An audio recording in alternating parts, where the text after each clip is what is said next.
Welcome to Nerdist Podcast number 921. This episode is brought to you by Squarespace, which will allow you to transform your brain ideas into a physically manifested web presence. Whether it's your work or selling products or a blog, any kind of services, just a few clicks. Customize everything from look and feel to settings and products. Use amazing templates created by world-class designers. And then you don't install anything. You just put it up there. You don't have to patch anything or upgrade anything ever. So head to squarespace.com for a free trial. When you're ready to launch, use the offer code Nerdist to save 10% off your first purchase of a website or a domain. I'm going to be performing, by the way, at Helium in Portland as I'm putting together this new set for the next special, which I don't know, maybe tape that in like a year or so. But anyway, I'll be at Helium Portland December 7, 8, and 9. Mike Furman's coming with me. And there'll be some music and some stand-up, and it'll be fun. So just go to Helium Portland's website, buy tickets, come to that December 7, 8, and 9. Katie, what's happening on the Nerdist Community Corkboard? We got a couple cool things today. So Greg Murray is a professional photographer in Cleveland, Ohio. Fuck yeah, he is. Takes pictures of dogs. Uh-oh. And they're amazing. He has a book out called Peanut Butter Dogs, which is just funny pictures of dogs eating peanut butter. I bought it for my nephew, and he just laughs at it nonstop. He loves it. He also just came out with his 2018 calendar featuring even more of it, adorable dogs, and all the proceeds will go to the Happy Dog Foundation. And he's available to hire to take pictures of your dog if you live in the Cleveland area. So to find out more info about how to hire Greg, or where to buy the book or calendar, or just to see adorable pictures, check out gmurrayphoto.com and follow him on Instagram at @TheGregMurray.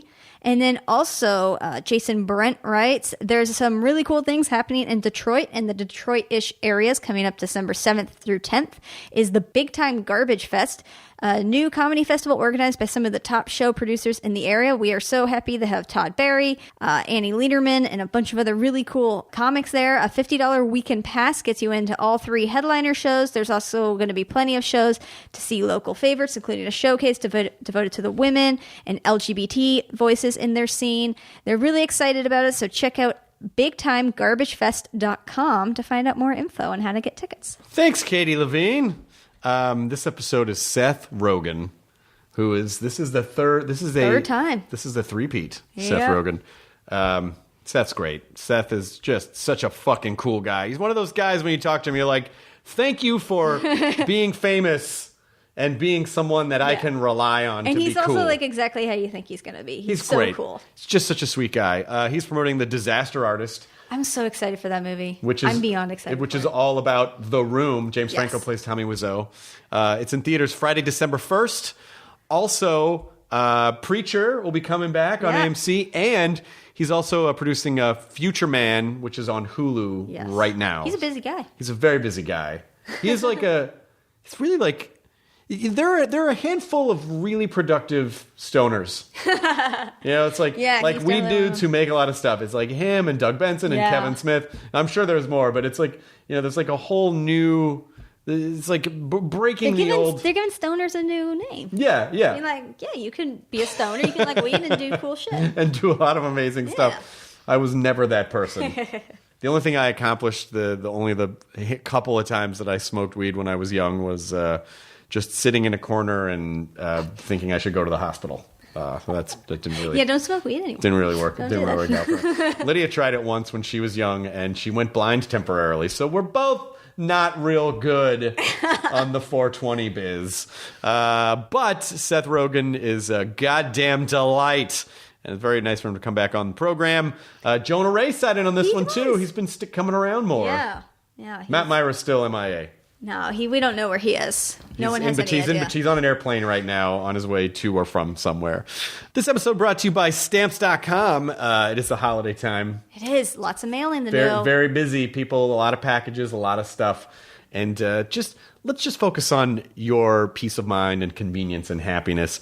Use Stamps.com. You don't need to leave your home.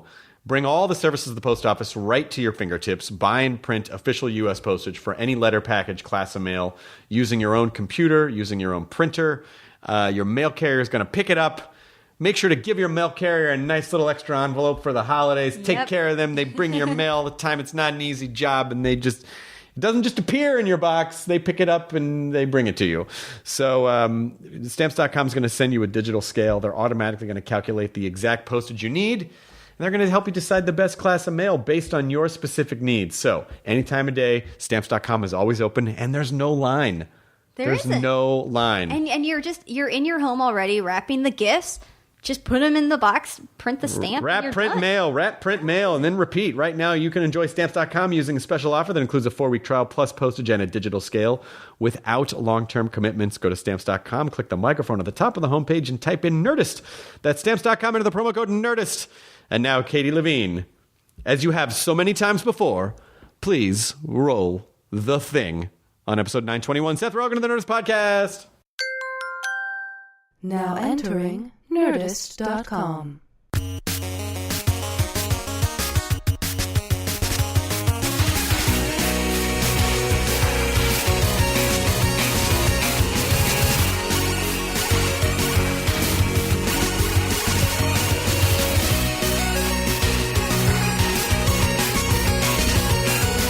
Yeah, I was.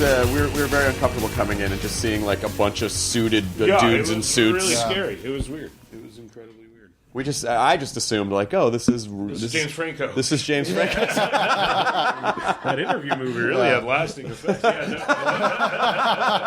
When we're together, they have to. Yeah. Is he floating around somewhere else in the hotel doing the same thing? Is Paul Scheer's in the movie too? Paul Scheer's in it. Fucking love Paul Scheer. Everybody, we got them all. Man, it's a big cast. When did you guys decide to? I mean, people ask me how I have time to do stuff, but then I look at you. Yeah. And we're both busy. I have the same question because I feel like you do more. I do a lot. Yeah, I don't know. I look at you and I think that guy's doing a lot of shit also. I just work a lot constantly on, but I really like the stuff we're doing, and so it doesn't, I wish we could do more, honestly. Like, there's ideas we have that we don't have enough time to do, and ideas that me and Evan wish we could write, but we're working on other things that we're writing, it's nice when there's a lot of ideas around and then you have the ability to get some of them made. We'll keep trying to do that, it really... Yeah, I mean, we enjoy it. I think that's like the key is we have like a really good time doing it. We like the stuff that we're making, and so it doesn't feel like a chore to do as much of it as we humanly can. You're gonna be one of those Mel Brooks guys that at like 92 is like, I'm doing a musical. Yeah, exactly. Yeah, I hope so. I mean, nice. If I'm 92, yeah, I'll be singing. That's what keeps just making it there. Yeah. But that's what keeps. I think that's what keeps people alive and lucid is just constantly. You always hear those stories of like a guy that like worked way longer than he should have, and then he finally retires, and then they die. And yeah, just like 100%. They just rot like a banana. They say that you need to have something to look forward to. No, for sure. And I think it's nice to like. This is one of the few jobs that you can work until you die. Yeah, exactly. Like, as long as your mind's engaged, you're still on the vine. Yeah, the second 100%. you pluck yourself off the vine, it's like just the rotting process starts. Yeah, but like people, like I'd put Mel Brooks in a movie in a second if he would do it. I doubt he would. But I guarantee you he would. Are you kidding me? We tried to get him on a season of Meltdown because we're like, well, Stuart Kornfeld knows Mel Brooks. He can ask him, and he was just like, he's not going to do it. He's lazy. He doesn't. He just wants to go to his office during the day and hang out with his grandkid. I get that. You know what though? And Carl, he hangs out with Carl. Like he and Carl hang out every night still. Which is so crazy. It really is. Yeah. But Preacher did just get renewed for season 3. I'm so glad. Yeah. I mean, I didn't think that was going to be an issue. The show's fucking amazing. No, thank God. Yeah, it's one of those things. I think they had like internal deals to Sure. But that's why it took a long time. Yeah, but I think people. I'm so happy it did. Yeah, thank God. People need to understand something about the entertainment business, which is when in doubt, lawyers. When people are like, exactly. "How come you don't?" What's happening? Why is it taking so long? Yeah. There's some like lawyer shit happening. There was lawyer shit happening. But it worked out. It's happening. They're like, I actually just got the first outline for the first episode. That's great. That show is so. I genuinely, and I don't have to say this. I really don't. I'm not doing Talking Preacher at the moment. I wouldn't have brought it up if I didn't feel this way. But watching, especially the transition between the first season and the second season, and really seeing everyone lock in. Yeah. and you guys are dealing with some actually, despite the fact that the filter on the show is so surreal and almost cartoonish. Yeah, the performances are great, and there's really like heavy shit that everyone's dealing with. Yeah, no, it's been. Thank you. Yeah, it was a real. I think the tone of the show is like maybe like one of the more unique elements of it, and balancing comedy and horror and action and intense drama and kind of these philosophical elements and things like that. And that's what the comic does so well more than anything, is it's like, and I think that's why I loved it so much, is it was everything. Like it felt like it included every single genre. Which is why me and Evan were so drawn to it. And then, the cast is just so incredible, and they all ground it so much in like a heavy emotional reality. But yeah, I mean, between the first season and second season, we really tried to kind of up the ante, and we realized like we took some big swings and they seemed to work. So what if we just try to take more big swings? And now I think, as we go into the third season, there's probably like another evolution that the show can take, I think, to kind of balance, to kind of make it even a stranger mix of things. I mean, on paper, it's a rough show to try to figure out, because you're asking a lot of the audience to go like, okay, there's this guy and he's sort of possessed by this creature, and there's a battle with heaven, and there's a vampire, and there's an outlaw, and there's a dead killer. Yeah. So there's so many elements, but I thought the show really focused in season 2. So Are you and Evan writing the next season? No, Sam Catlin does all of it. Sam does all of the writing. We just talk to him a lot, and complain to him a lot, basically, about. But we have a very good dynamic, and and we're very open about, and so is he, about and that's one of the cool things about a TV show, which we haven't experienced in movies, is you can look back at it and think like, how could we improve this? Like, not even with the implication of like we made mistakes or why did we do this? It's more just like, we did it. We all like it. What can we do differently? What else could we do? How could it be even better? And we listen to the cast obviously has a lot of thoughts on that too. So, and their perspective on the character evolves, and so that is something we take into consideration as well. And it's interesting. I mean, we've never, we've been making movies a long time, but Preacher's our first TV show that we've been like a big part of, and now it's going to the third season, and it's really like, it's completely unlike anything we've ever worked on. Like, TV is a very different beast, and both the length that it goes on for, it's incredible how you can kind of evolve with it. But directorially, it's been amazing, because it's really just allowed us to try to, I think, again, the tone of the show is kind of the most specific thing, and it's, I think, allowed me and Evan to try things, take really big swings, but also try to balance them in a way that it hopefully feels like a cohesive like piece in some capacity, which has been the most fun for us, I think, of a lot of things we've worked on in a really long time. Yes. It seems I have this idea. I've been seeing a lot of series lately where I go, oh, that was like 10 episodes that really could have been 6 episodes. Yeah. And then you just realize like we're kind of in this weird space between filmmaking and then serialized television, and what's kind of the right amount. So what are some of the challenges for keeping? Because obviously I know how hard it is to make things, and so I'm very forgiving when I go, well, a couple episodes are just going to be like filler. They're just going to be a little filler. So like how do you kind of keep the tentpole action pieces going in each episode to drive each episode and avoid that? I mean, we would again, they were the ones, the writers, were they, but like me and Evan pushed very hard for making it feel like it was more than you expected. Like we were saying, we said a lot, like it should feel like 13 episodes crammed into 10, or 15 episodes crammed into 13, or whatever that equation is, rather than the opposite. It should feel, if anything, that you're like surprised at the pace things are unfolding, rather than disappointed that the pace things are unfolding. And it felt like to us the first season maybe was a little measured in how it was doling things out, and so we thought with the second season maybe we could kind of accelerate that a little bit and introduce a lot quickly. So again, just so it didn't feel like the same, because that was also just something that we talked a lot about, is like we can change it, so maybe we should make little changes. Sam Catlin's great too. Every time he's been on the show, he just seems like a cool guy. He's a cool guy. He's got a lot of sick things going on in his head. How do you and Evan write? Do you write together, or do you write in shared Google Docs? How do you? No, we only write together. Like, you actually physically have to be together to write. Like, we try to do it sometimes, not like that. Super bad for a few years. He was like in college and I was in LA, so we'd write over the phone a lot. But like, we never divide and conquer. Like, we never say, you get like, this scene, I'll get the next one. Yeah, we never do that. Yeah. We never say, like, you take a stab. Sometimes outlining, we'll kind of pass back and forth and take little stabs on, but like, it's never nearly as good as when we're actually just sitting in the room doing it together. And so we mostly write, just sitting at one computer together, writing. And it's probably why we haven't written a movie in 5 or 6 years, because we've been busy doing other things, and it's really hard to do that.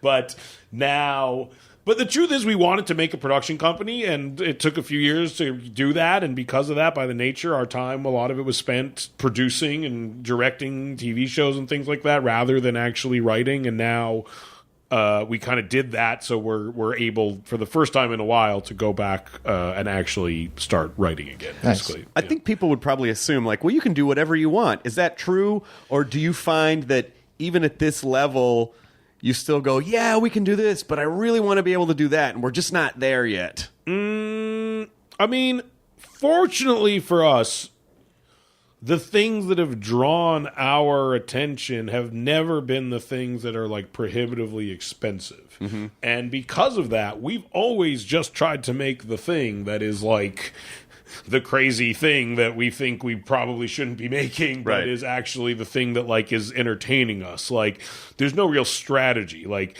we don't make, you don't make The Disaster Artist in hope of getting to make a weird one day. If we do this well, we'll get to make a really weird movie.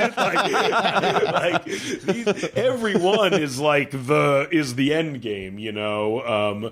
But that being said, we have a hard time getting our movies made still. Like, these small movies are not, I say small. We make movies between like $10 and $40 million, basically. They're not easy to get made. Like, some of them are, but not the ones you would think. And like, a lot of them, like, when we go out with a movie, it's not like a guaranteed slam dunk by any stretch of the imagination. Like, the fact that we're trying to make comedies for theaters instantly is like psychotic. And people don't have to leave their house anymore, right? Exactly. Yeah, I know, but we're trying. We're just trying. And so it's hard. Yeah, I mean, it's always hard to get them made. Almost always hard to get them made, but everyone is like the one we want to be making, and like the ideas that we're like, we can't do that, that's too weird, those are like the exact ones that we pursue, because over the years we found like those are the ones that other people also like the most. Like, it's not just us. Like, those are the ones that also do well and get good reviews and stuff like that. Are the ones that for years were just like, this is so fucking crazy, but if we actually do this, it'll be fantastic, we think, it's the ones where we're like, people might like this. Those are the ones that don't go as well. I'm always suspect of ideas where I go, this is a slam dunk. Yeah, exactly. Because there's something about those ideas that are just too inside your own. It's like it's an inside joke between you and yourself. Yeah. Exactly. This will sell. This is going to be huge. No. Yeah. Oh, I'm dumb. None of our... Yeah, like, almost none of our movies have been like that. was there one movie in particular where you were like, this one's going to be huge, and it didn't pan out as well as you thought it was going to? I'm trying to think. Because to me, I feel like all your movies, like, I'm like, they all do pretty well. They do okay. Yeah. I haven't had, You're struggling to find a failure. I'm struggling to find a failure that I truly don't believe deserved to have been a failure in some capacity. I generally think the universe works itself out in some way. Yeah, that's about right. No, they were right about that one. Right. You guys were right about that. Well, I remember, and I think, the truth is, I'm almost always disappointed when our movies come out because, and I've learned over the years not to be, and I think when I was younger, I did not appreciate it as much as I should have. And now, when I have a movie that comes out and does well and is well received, I make a very conscious appreciate this. This is not something that happens all the time. Don't take this for granted by any means at all. But you never do. But I actually you never know. I remember thinking 50-50 might be a movie that was going to do really well. And it did and then looking back, it did pretty well for a cheap movie. But it was in an era of those Juno type movies. And part of me was maybe it'll become one of those type movies. And I remember being very upset the weekend it came out, and it was very apparent it was not going to be one. No one flocked to go see the cancer movie. Exactly. And then again, you look back in retrospect, and I'm the fact that we made a cancer comedy at that time is fucking insane. Yeah. And the fact that it was in any way received by a general public audience is a miracle. Yeah. And I didn't appreciate that at the time. But even since that movie came out, everything's changed so much, even just since that movie came out. Yeah, for sure. Yeah. But A24, which is distributing the movie, they're really good at this kind of very point of view driven sort of artfully done. I mean, there's a specific aesthetic to, they're not all the same. It's just when you see the A24 logo, go, oh yeah, this fits in with the overall story that they're telling. It's like a good record label. It's you're well, I don't know much about it, but I'm going to check it out because they did it. They're geniuses. Yeah. It's incredible to see. We are basically the reason we became producers was to help control the marketing of our movies because it became just very frustrating to make movies and then have no control over how they were presented. And so that was a lot of the motivation between us wanting to make a production company in the first place, basically. And so A24 has been mind-blowing. It truly is a next level approach to marketing and to reaching people and to creative swings and interesting ways of getting the movie out there. And it's so well thought out and well articulated. It's been really a marvel to watch, and it's made my life very easy, which is nice. The thing is, my wife said to me, she was like, "Oh, I saw the trailer for Disaster Artist. It looks hilarious." And I go, "Yeah, but you haven't seen The Room yet." And she goes, "Oh, she didn't know what The Room was." Yeah. Wow. Well, that's good then. To see the trailer and not have anything that, and she thought it looked hilarious. And I go, yeah, but you need to understand how many levels deep this goes. Yeah. So I showed her. So we watched the trailer together, and it was the scene where Franco comes out and he's doing the line about "I didn't hit her." Yeah. Oh, and so I showed her a clip of that thing. I'm like, this is the movie that came from, and she was totally blown away by it. No, yeah, and that was a huge conversation we had and it's great that is the case because we very much wanted to make a movie that was accessible to people who had never heard of The Room, and we know that was a very niche group of people who are the last people we need to market to because they'll fucking probably come to this movie anyway. And if anything, it's making it a universal idea and making it seem like something, or not seem like because it is that, but making sure people understand it's something that you don't have to be some fucking comedy hipster to understand. You just have to be someone who's felt like they should be in a better position than they are in, or who's had some dream that seems out of reach that they want to pursue in some way, because the themes are very universal. And then on top of that, it's just a very entertaining, funny, heartfelt movie that Franco put a lot of himself into. But yeah, I mean, the fact that they were able to do that. And with the movie itself, we put a lot of thought into that. That's why J.J. Abrams is in the first 30 seconds. Because we're just if you understand he likes this movie, then you don't think, then you get culturally among filmmakers, it's something that is, it's not just a very narrow thing. It's something that appeals to a lot of people, and that even if it's why there's like the most random collection of people in the opening 30 seconds of the movie. It was almost like they were handpicked to like any human will relate to one of these. That's their way in. Yeah. And when you see they like this movie, you then will become invested in the success of it. Well, it's like a lot of people, like I had just started figuring out about Ed Wood before like Tim Burton's Ed Wood came out, and they made that was a huge studio movie off of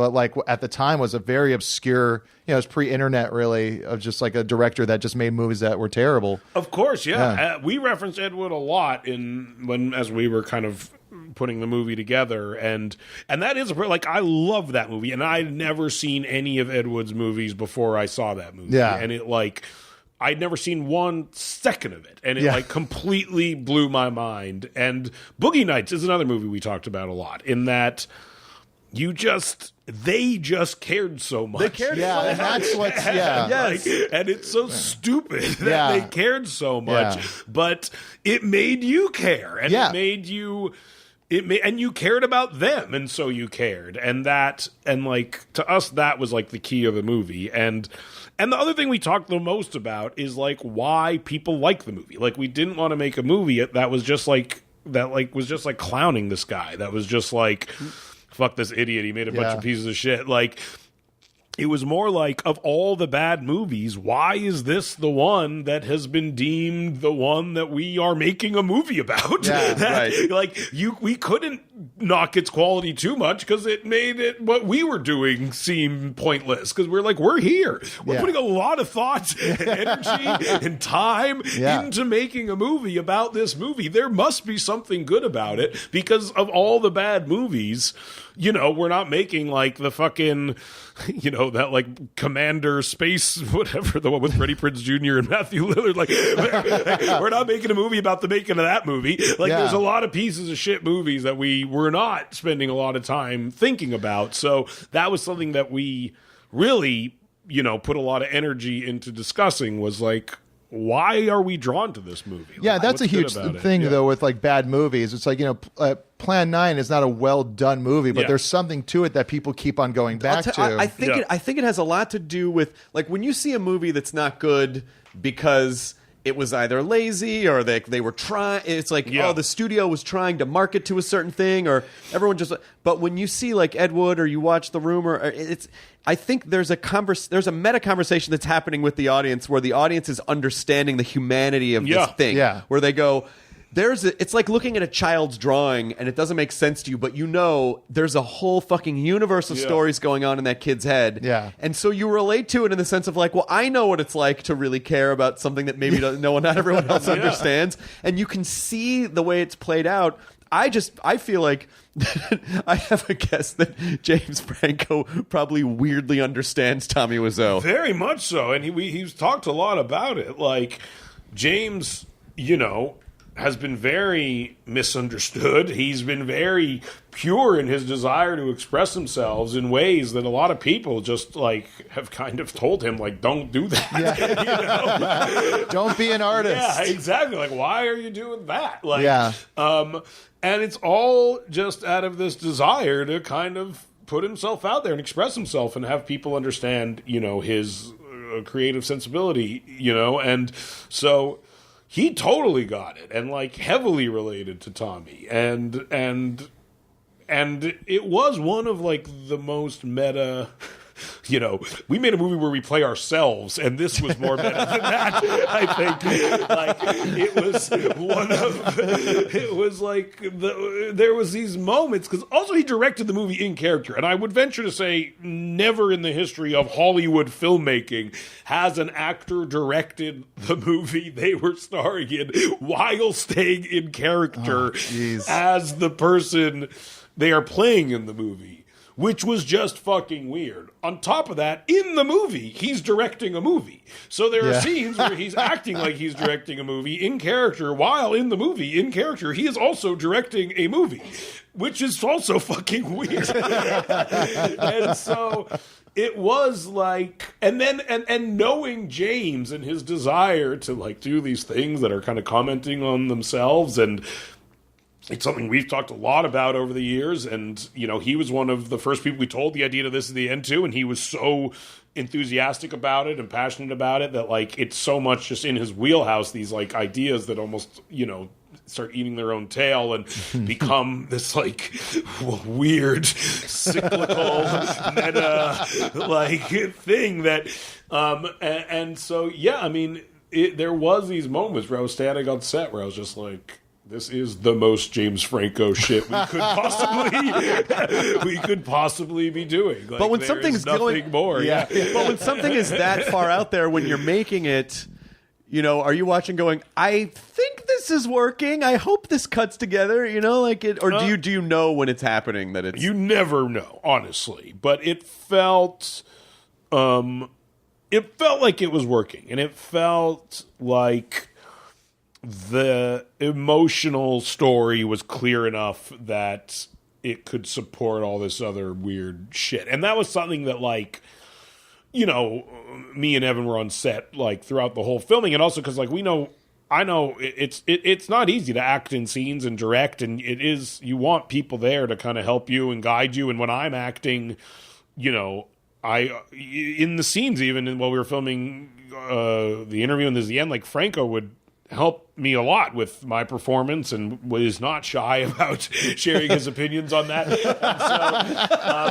And so because we have that environment established, it was something me and Evan were constantly monitoring and imploring in Franco is like, make sure in every scene we have like a very emotionally grounded moment where Tommy's not just so fucking weird that you're like, who is this guy? And that you feel bad for him and you get that he's sad and not just weird and not just malicious. I remember it was like sad Tommy moments. We would always be like, we need more sad Tommy moments. Did you hang out with him at all? Yeah. Because he seems my friend, one of my best friends, April, is obsessed with The Room to the extent that she's seen him speak numerous times. Yeah. And she's like, it's weird. He won't really talk about how old he is. He won't really talk about where he's from. He won't really talk about his past. He won't, like, there's just a lot of weird mystery. There's a lot of weird mystery. And is that part of who he is, or is that part of is he aware of it? And I guess I would ask the same question about James Franco. Is James Franco aware of the character of James Franco? Like, when you're talking to him, are you like, wait, are we talking, or are you doing an art piece right now? James Franco's very aware of the character of James Franco. I don't.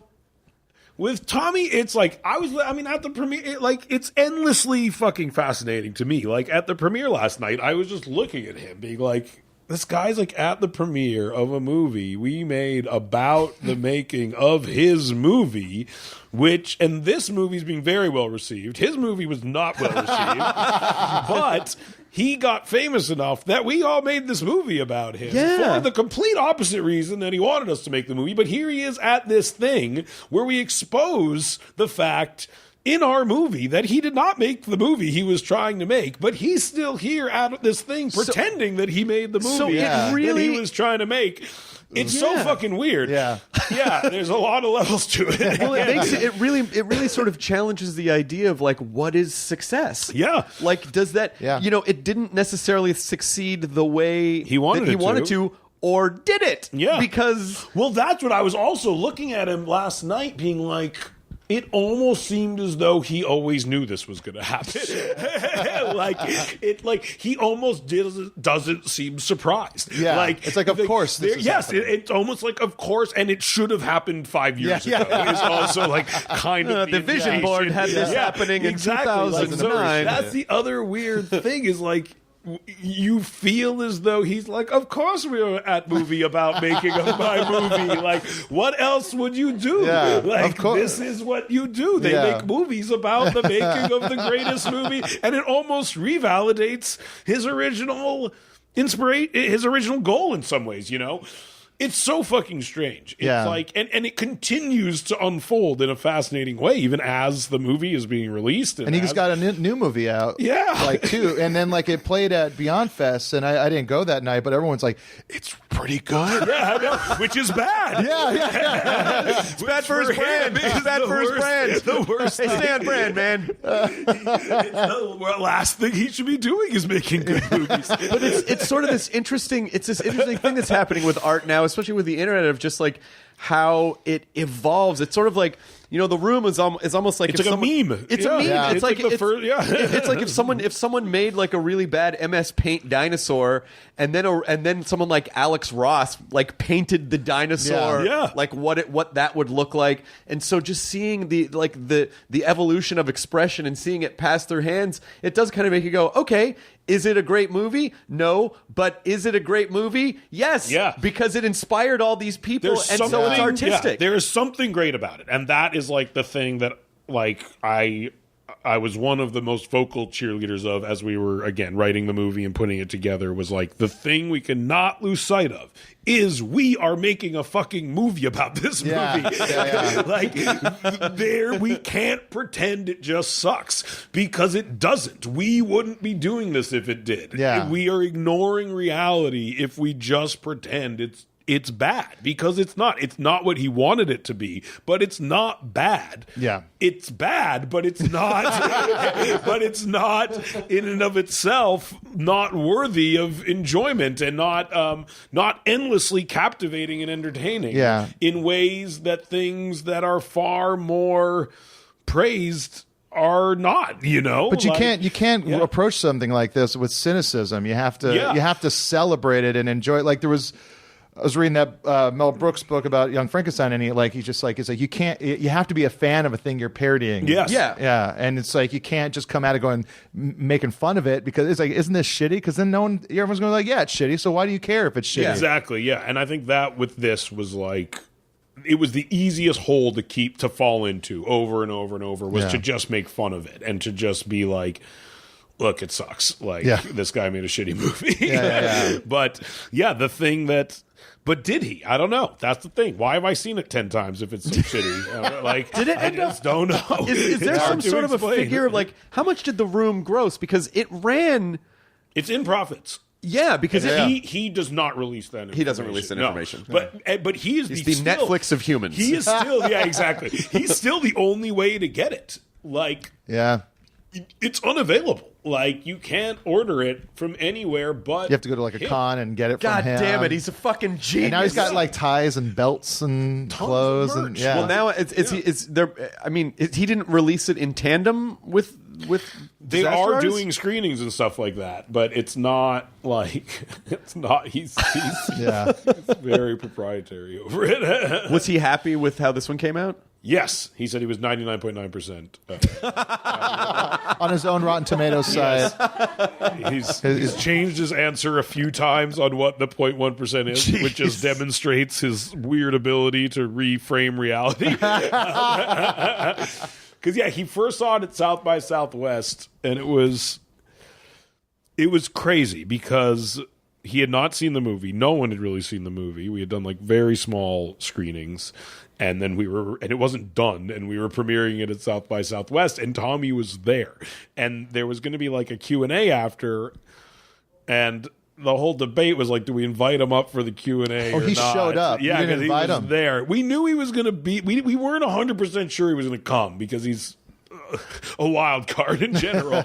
So he showed up. Sounds like you're at a zoo where you're like, we don't know if Simba's going to come out, but maybe if exactly right. And so he was there, and then we were like, the whole time we're like, do we invite him up at the end? I don't know, because like he could have. We didn't know what he was going to say, so like there was a chance he was just got up and be like, fuck this movie, these people ruined, like lied, none of this true, which would have just fucked the movie completely. Because no one wants to see a true story that the guy it's about is walking around saying it's not fucking true, unless it's him. Unless Maybe that it's would have him, been the maybe. best press. So the movie ended, and we all go up there, and it was clear that it played very well, which was nice. And there was a moment where someone in the audience like started to notice that Tommy was there, basically, and you could see people starting to like it kind of spread throughout the theater a little bit. And then the end of this movie is like literally a theater full of people chanting Tommy's name and inspiring him to get up and go on stage.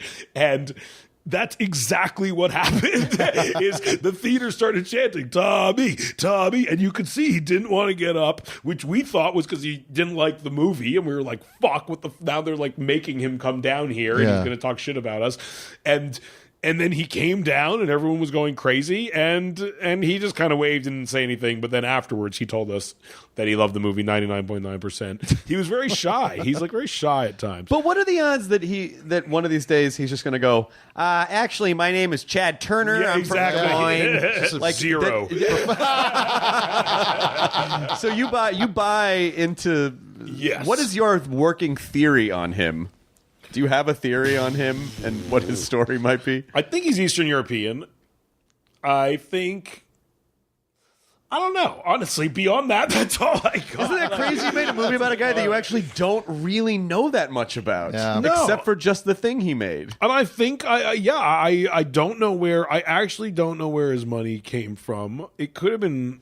I know it wasn't this like jean shit. Like he was selling like counterfeit jeans or some shit like that. That's where he says it's from. I know it's not from that because I don't think you make millions and millions of dollars doing that. But is it some? Do you think do you think he inherited it, or is it some like weird like stolen Hitler art or like exactly something really it's shady? Like a Klimt painting. Yeah, I don't know.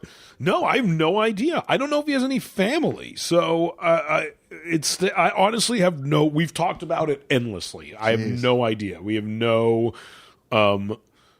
We feel like maybe he inherited it. That's a good running theory. Is that he inherited it? Maybe someone gave it to him. Maybe he's like Banksy. He's a collective. Yeah, exactly. There's like he's 9 Tommy guys. Yeah. No, I really don't know. I don't know how old he is.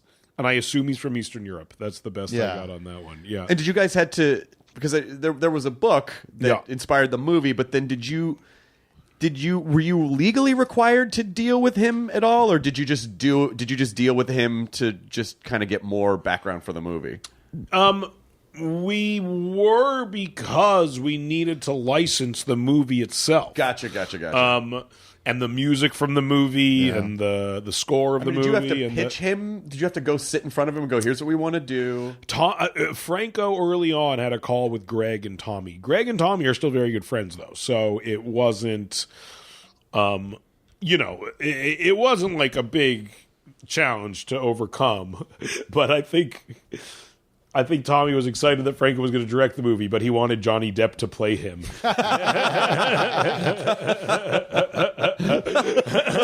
And then Franco was like, I don't think we'll get Johnny Depp. And he's like, okay, maybe you could do it then. Well, he did such a great job, though. He's so sincere. Yeah. Franco's good. We were just talking about like his greatest skill as an actor is making like really weird characters very likable.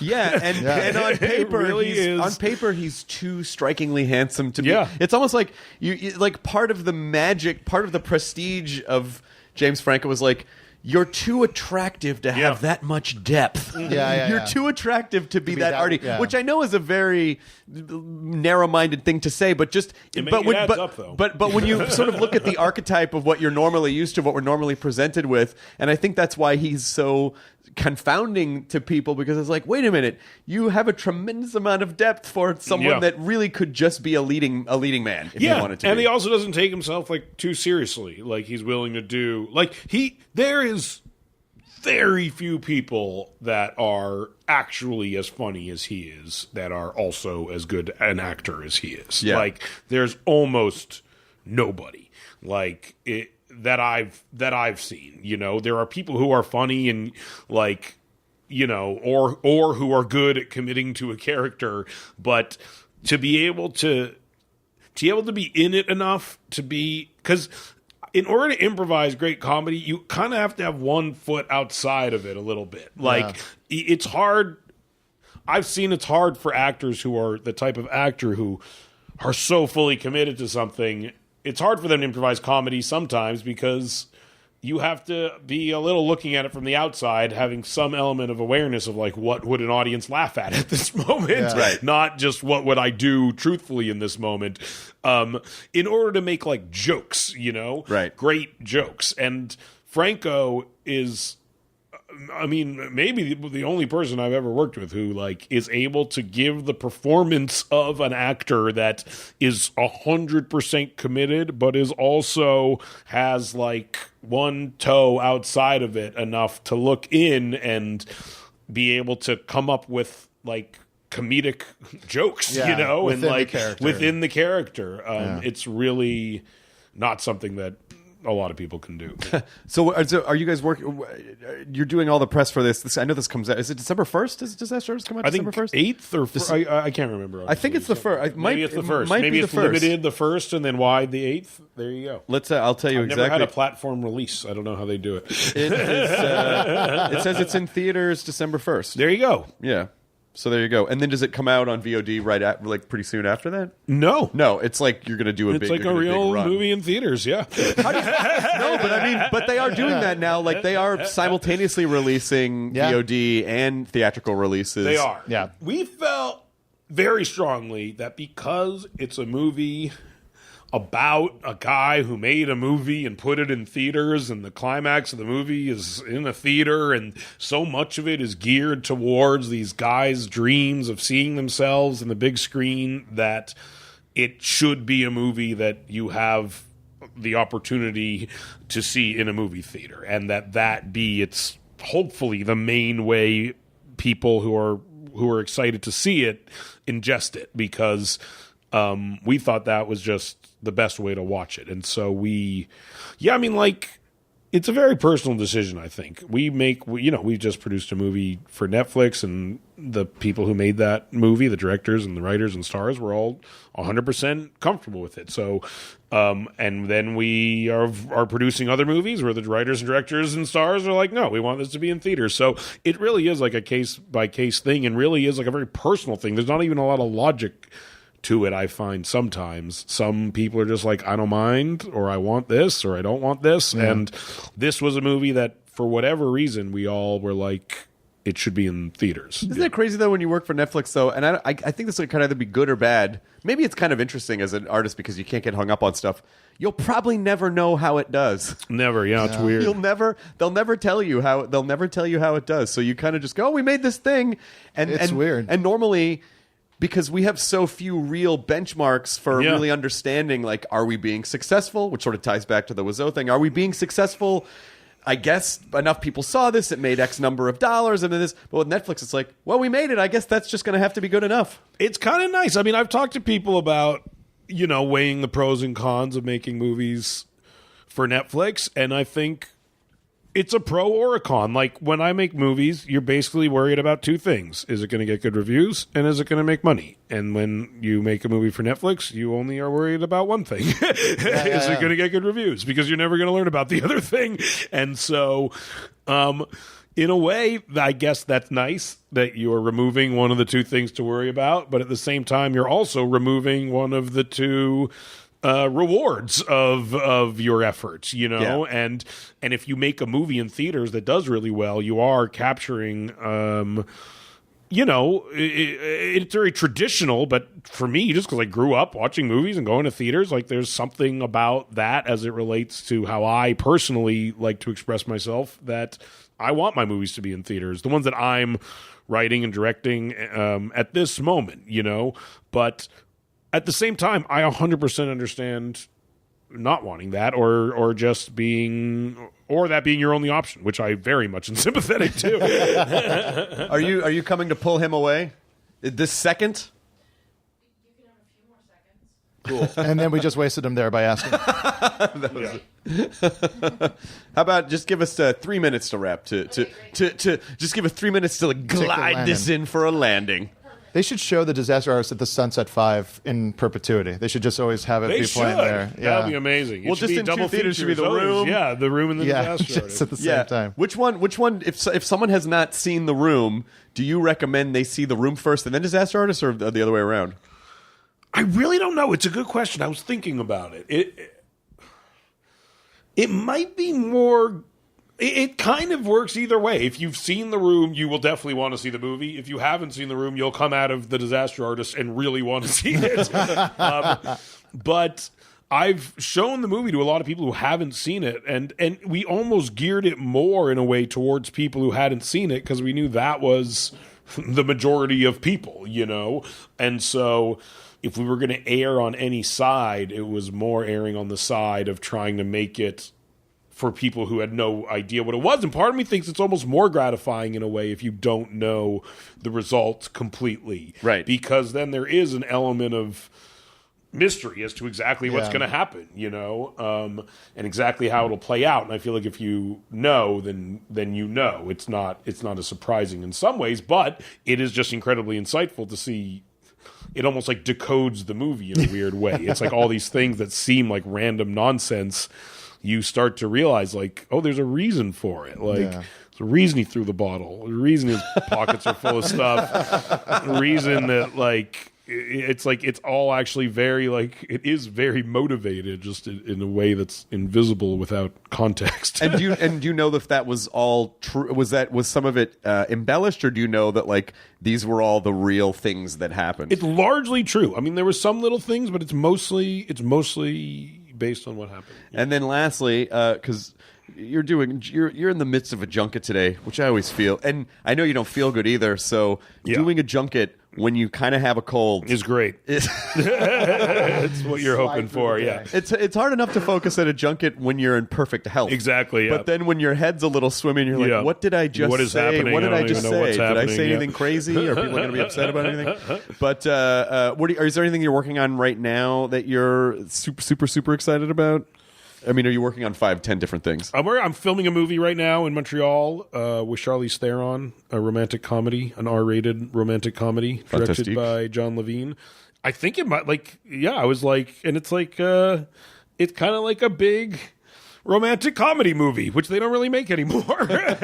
So that'll either be really good for us or really bad for us. But I'm very excited about it. We've been filming for a few weeks, and it feels incredibly hilarious. So it's exciting. Yeah. I think at this point, I don't know if you feel like when you finish a project, like, well, that was probably the last one. I don't know if we're going to do this again. I never know. But I think you'd probably have to have like 15 bombs in a row. I think it wouldn't at this point. It'd have to be behavioral. It would have to be behavioral. Yes, it would have to be behavioral. Let me just say, I love you so much. Please don't turn out to be a douchebag. Nice. I'm 100%. Please. I can guarantee. Every morning when I look at the news, I'm like, oh Christ, who is it today? What monster's been unmasked? I've been debating putting out a notice where you're just don't worry about me. I don't want to occupy attention in this moment, but just know that I'll be okay. Actors are going to start putting out political ads like, hey, Seth Rogen, he's okay. Yeah, exactly. Don't you worry. Just remember, I'm still out there. I dated Seth Rogen in 1998, and he was a gem. Exactly. No, Brought to you by the Citizens for Seth Rogen. Exactly. I'll be good. Good. Thank you so much. I appreciate that. Thank you. Good to see you, Seth. Enjoy your burrito. Too. Appreciate it. Now leaving Nerdist.com.